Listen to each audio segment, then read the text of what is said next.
Research paper අවුලක් තිබ්බ කියලා ඔච්චර ගණන් ගන්න එපා බං. ආයේ chance එකක් ලැබෙයි. chance එකක්.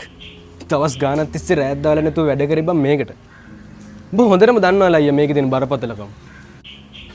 මං ඊළඟ සෙම් එකේ ඉඳන් රස්සාවක් කරන්න ඕනේ. ගෙදෙට්ට කීයක් කරියවන්න ඕනේ. මෙහි අවුරුදු 6 වසරේට නංගි යනවා.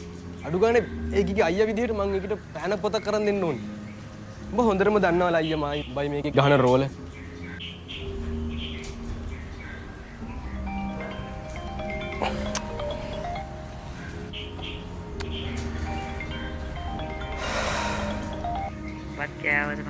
මොකක්ද අම්ම මේ උදේ පාන්දරම මං කියලා තියෙනවනේ මට වැඩ කරනලා ගන්න එපා කියලා.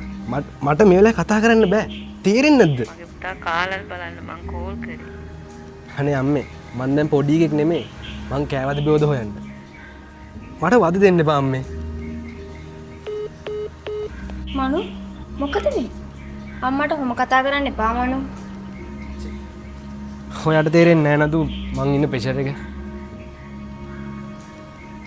අනික අපේ අම්මට වෙන වැඩක් නැහැ මට කෝල් දිති වද දෙනවා රෙන්න. මේ අහන්නකො මනු. ඔයා දන්නවද දෙයක්? ඔයාගේ මේ අතේ තියෙන පංචායුධය වගේ තමයි ඔයාගේ අම්මගේ ආදරේ. ඒක ආරක්ෂාවක් මිසක් ඒක කරදරයක් නෙවෙයි. සමහර විට එයාට ඕන නැත්තේ එයාගේ අසනීපයක් ගැන කියන්න වෙන්නේ නැති. එහෙම නැත්නම් එයාට ඕන නැත්තේ ඔයාගේ කටහඬ අහන්න විතරක් වෙන්නේ නැති.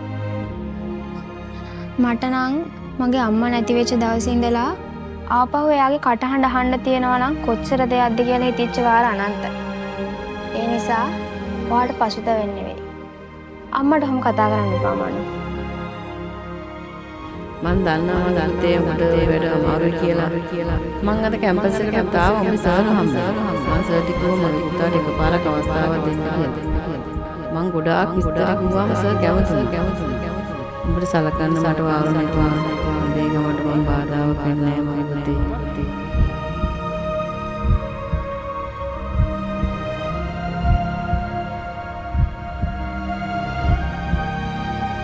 මට සමාවෙන්න මගේ අම්මේ.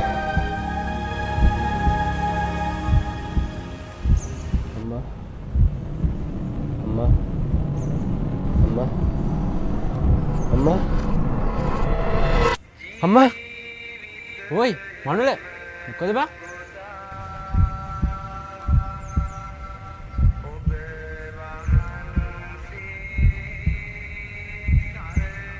The number you are trying to reach is currently unavailable. Please try again later. நீங்கள் அழைத்த இலக்கத்துடன் தொடர்பு கொள்ள முடியவில்லை. தயவு செய்து பின்னர் அழைக்கவும். ඔබ අමතන අංකයෙන් ප්‍රතිචාරයක් නොමැත. කරුණාකර පසුව අමතන්න.